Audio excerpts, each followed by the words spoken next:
Hey guys! Today I want to talk to you about who's a gamer and who's not, because I think there's a pretty big divide sometimes over who's considered a gamer and who's not. A lot of it starts with, are you gaming on a PC or a console? And then it kind of breaks down into, are you playing first-person shooter or real-time strategy, turn-based strategy, or some kind of role-playing game?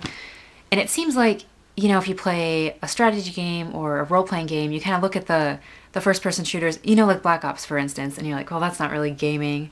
But realistically, people who play those games are online just as much, if not more, and they're into it just as much. Another thing that I hear a lot is the older generation of gamers saying to the kind of younger players, you're not really a gamer because you just kind of jumped on the bandwagon with these new games that came out because you didn't play Atari or Nintendo, or you didn't play, you know, Zelda or any of the Final Fantasy games.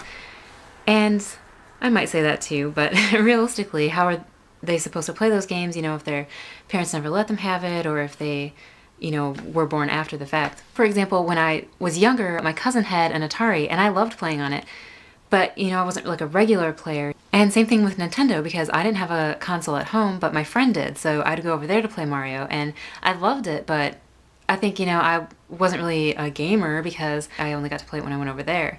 So it's hard because at this point there are so many different generations of gamers and so many different types that we just kind of get cliquey, I think. You know, we own the thing that we think we're good at, and we just say, well, nobody else counts because they're not playing what I am, or they haven't played as long, or they're not as good, or, you know, whatever the criteria is. Why does there even have to be this divide? Like, why can't we just say, wow, like, we love gaming, and that's cool that you play something different that I do, but, you know, I like this game better.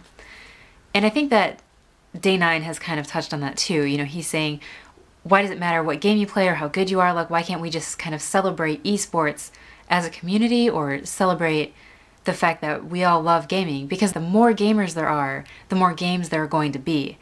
So whether someone plays the same game as you or not, just the fact that they're playing that game ensures that the industry is going to be thriving and more games are going to be created. And overall, that's a good thing, because eventually we're going to get more and more games that we like to play.